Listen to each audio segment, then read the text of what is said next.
গল্পে শুরু 2003 সালে মেক্সিকোর এক ভয়াবহ রাতে ডক্টর নেলসনকে দেখিয়ে। তিনি হাতে একটা ক্রস নিয়ে দ্রুত গতিতে চার্চের দিকে গাড়ি নিয়ে যাচ্ছিলেন। তাকে দেখে মনে হচ্ছিল বিপদের পাহাড় যেন তার মাথায় ভেঙে পড়েছে। চার্চে এসে তিনি ফাদার পিটারের সাথে দেখা করে তাকে সঙ্গে যেতে বলেন। অন্ধকার কুয়াশার বুক চিরে গাড়ি এসে থামে একটি বাড়ির সামনে। এখানে লেজেন্ডারি মুভি দ্য এক্সরসিস্ট এর শতাব্দী বিখ্যাত সেই মুহূর্তটিকে রিক্রিয়েট করা হয়েছে।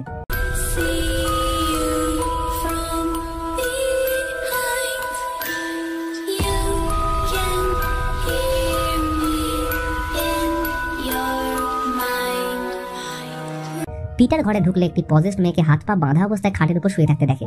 তার পরিবার জানায় এই মেয়েটির নাম মাগালি। তার মধ্যে ডিমনের প্রভাব এতটাই বেশি ছিল যে তার পরিবারের একজন জেসাস ক্রস নিয়ে প্রেয়ার করতে যেতেই ডিমন এক ঝটকায় তার হাত ভেঙে দেয়। পিটার মেয়েটির এই ভয়াবহ অবস্থা দেখে তার সিনিয়র ফাদার মাইকেলকে কল করে সমস্ত ব্যাপারটা জানিয়ে তার থেকে এক্সরসিজমের পারমিশন নেয়। ফাদার মাইকেল বলেন, তোমার মধ্যে এখনো ঈশ্বরের প্রতি নিঃস্বার্থ বিশ্বাস ও সম্মান কোনোটাই জন্মায়নি। তার উপর তোমার এক্সরসিজমের কোনো এক্সপেরিয়েন্স নেই। তাই জন্য তুমি দুদিন ওয়েট করে যাও, আমি দেখছি এই ব্যাপারে কি করা যায়। কিন্তু পিটার তার কথা না শুনেই ফোন রেখে এক্সরসিজম করতে শুরু করে। ডিমন ভালোভাবেই জানতো পিটারের মধ্যে তাকে আটকানোর ক্ষমতা নেই। অতঃপর পিটার প্রার্থনা করতে শুরু করলে মাগালির ভেতরে থাকা ডিমন তার লক্ষ্যভ্রষ্ট করার জন্য পিটারকে শারীরিক প্রলোভন দেখাতে শুরু করে। ডিমন জানায় সে মাগালির শরীর তখনই ছাড়বে যখন পিটার তাকে নিজের শরীরে আসতে দেবে, অর্থাৎ নিজের আত্মাকে শয়তানের কাছে বেঁচে দেওয়া বা সমর্পণ করা, যেটা আমরা অনেক হরর মুভি ও দ্য ঘোস্ট রাইডারেও দেখেছি। পিটারকে ডিমন সব রকম ভাবে ভয় দেখানোর চেষ্টা করে এবং অবশেষে মাগালি তার নর্মাল রূপে ফিরে আসলে পিটার তাকে কিস করে এবং শারীরিকভাবে লিপ্ত হয়। কিন্তু এর ফলে ডিমন পিটারের শরীরে প্রবেশ করে যায়। এবার আমাদের 18 বছর পরের ঘটনা দেখানো হয়। ফাদার পিটার এখন গ্রামের অত্যন্ত সম্মানীয় এক ব্যক্তিত্ব। তিনি তার সারা জীবন মানুষদের সেবার কাজে সমর্পণ করেছেন। সাথে তিনি একটা শিশুদের অনাথ আশ্রমের সাথেও যুক্ত আছেন। কিন্তু হঠাৎ বেশ কিছুদিন ধরে গ্রামের উপর যেন কারোর অভিশাপ নেমে এসছে, কারণ গ্রামের বেশ কিছু বাচ্চা কোনো এক অজানা ব্যাধির শিকার হয়ে মারা যাচ্ছে। তাদের মধ্যে একটি বাচ্চা যার নাম ফিলিপিনে, তার মারাত্মক জ্বর এসছে। ডক্টর নেলসন এর কোনো কারণ খুঁজে পাচ্ছেন না, তাই এক প্রকার বিনা চিকিৎসায় বাচ্চারা মারা যাচ্ছে। তার উপর হসপিটালে ওষুধ ও খাবার দুটোই কম থাকায় ভুগতে হচ্ছে রোগীদের।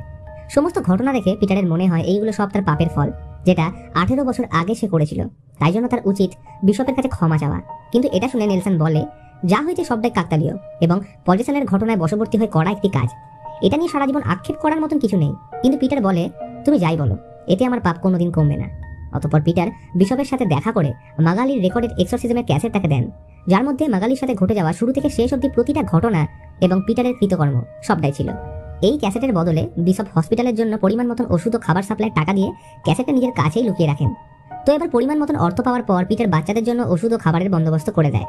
কিন্তু সেই রাতের পাপের বোঝা পিটার এখনো বয়ে বেড়াচ্ছে।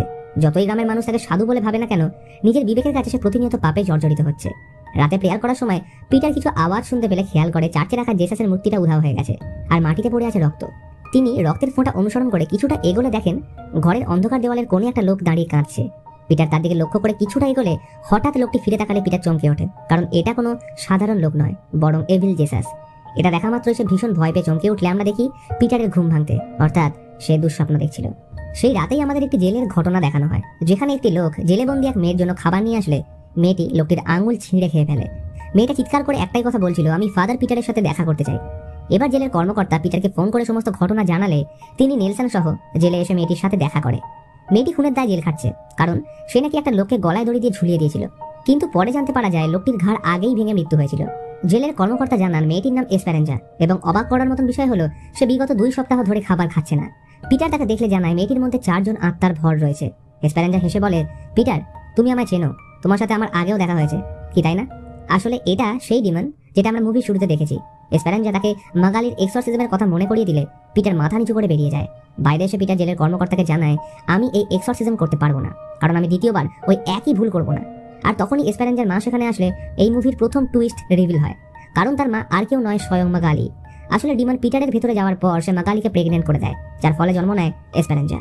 ডিমন পিটারের ভেতরে আসার কারণে মাগালি ভালো হয়ে যায়, আর সেখানে ঘটে যাওয়া সমস্ত ঘটনার ব্যাপারে পিটার সকলের সামনে চেপে যায় এবং পরবর্তী সময় ডিমন পিটারকে ছেড়ে ওই বাচ্চার ভ্রূণে নিজেকে লুকিয়ে ফেলে। এখানে আমরা জানতে পারি পিটার মাগালিকে ভালোবাসত। সমস্ত ঘটনা জানার পর পিটারের আক্ষেপ আরও বেড়ে যায়, কারণ তার দোষের ভাগিদার হয়েছে এসপেরেঞ্জা। যত সময় যেতে থাকে হসপিটালে অ্যাডমিট বাচ্চাদের অবস্থা খারাপ হতে থাকে এবং একদিন ফিলিপিনের মৃত্যু হয়। পিটার বুঝতে পারে বাচ্চাদের এইরূপ অবস্থার কারণ ওই ডিমন। তিনি সিদ্ধান্ত নেন এসপেরেঞ্জার উপর এক্সরসিজম করার। বিশপের থেকে এই ব্যাপারে পারমিশন নিলে তিনি এটা সম্মতি প্রদান করে। সেদিনের ঘটনার পর থেকে প্রতি রাতে পিটারকে দুঃস্বপ্নে এভিল জেসাস এসে ভয় দেখাতো। পিটার চাইলেও কিছু করতে পারত না। পরের দিন পিটার এক্সরসিজম করার জন্য ফাদার মাইকেলকে ডেকে পাঠান। তাদের কথাবার্তার মাধ্যমে আমরা জানতে পারি এই ডিমনের নাম ব্যালবান। মাইকেলের সাথে এর আগেও তার মুখোমুখি হয়েছে, তাই জন্য পিটার তাকে ডেকে পাঠিয়েছে। মাইকেল জানায় আজ থেকে 2000 বছর পূর্বে ব্যালবান ডিমন যীশু খ্রিস্টকে পজেস করতে চেয়েছিল, কিন্তু সে সফল হয়নি। এই কারণেই পিটার স্বপ্নে বারবার এবেল জিসাসকে দেখতে পেত। মাইকেল জানায় পিটার যদি এই ডিমনকে হারাতে চায় তাহলে তার আত্মাকে সম্পূর্ণভাবে পবিত্র করে সমস্ত পাপ কনফেস করতে হবে।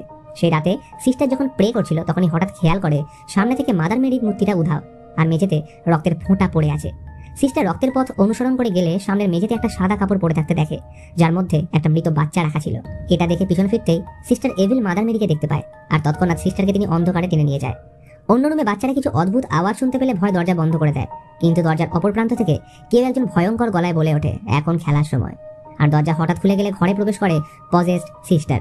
সে বাচ্চাদের উপর অ্যাটাক করলে মাগালি এসে সিস্টারকে এই কাজ করতে বাধা দিলে সিস্টার থেকে আঘাত করে। তখনই পিটার আর মাইকেল ঘটনাস্থলে এসে সিস্টারের মাথায় জেসাস ক্রস ঠেকিয়ে তাকে শান্ত করার চেষ্টা করে, কিন্তু ততক্ষণে যেটা হওয়ার সেটা হয়ে যায়, কারণ সমস্ত বাচ্চারা অলরেডি এফেক্টেড হয়ে গেছিল।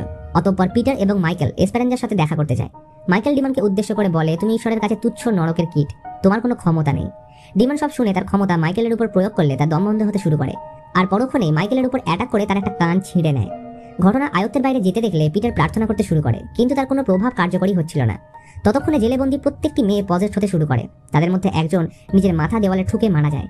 অন্যদিকে এসপেরেঞ্জাকে ডক্টর ইনজেকশন দিলে সে অজ্ঞান হয়ে পড়লে সব শান্ত হয়ে যায়। ঘটনা কোনো রকমে আয়ত্তে আনলেও তারা ভালোভাবেই বুঝতে পারছিল তাদের বালবানের সাথে মুখোমুখি হতেই হবে।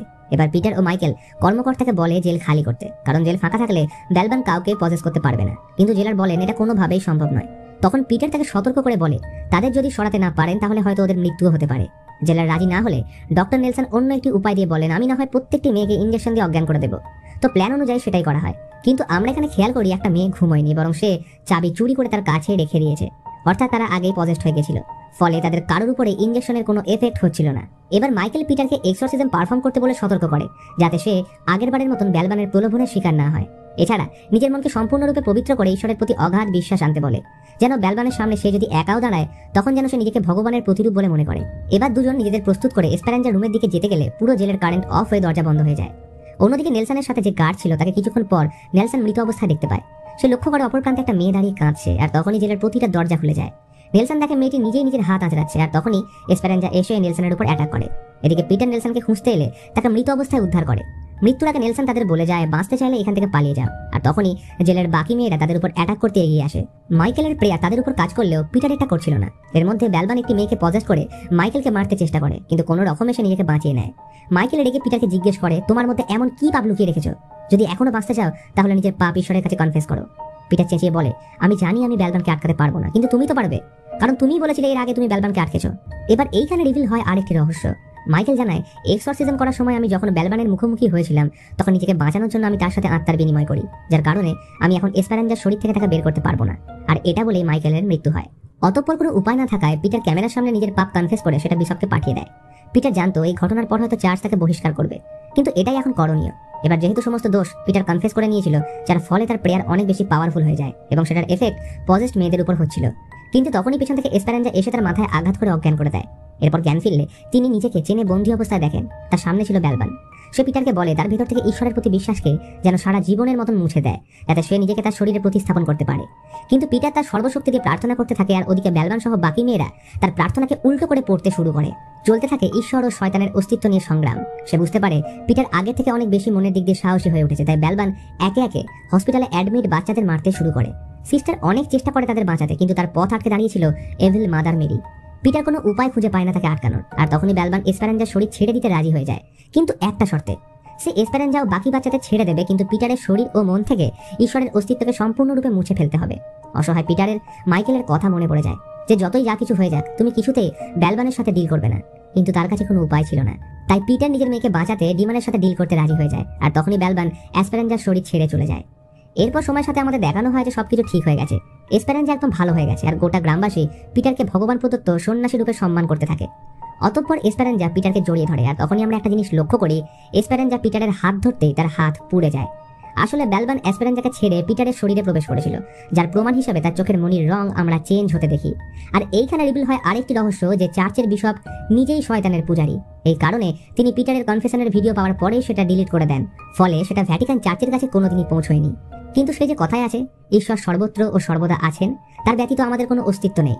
এই কথার প্রমাণ হিসেবে আমরা দেখি ব্যালবান এসপেরানজার শরীর ছাড়ার পর ঈশ্বরের এক ফারিস্তা এসপেরানজার শরীরে প্রবেশ করে, যার কারণে আমরা তার মনির কালার চেঞ্জ হতে দেখি। অর্থাৎ এই পৃথিবীতে যদি শয়তানের আবির্ভাব ঘটে, তাহলে ঈশ্বরের দূত অর্থাৎ ফারিস্তা নিশ্চয়ই আসবে। এবং আমরা পিটারকে দেখি ভ্যাটিকান চার্চের ভিতর প্রবেশ করতে, এবং আগের থেকে তার পদোন্নতিও হয়েছিল বিশপের কারণে। এবং এই ঘটনার সাথেই মুভি এখানেই শেষ হয়।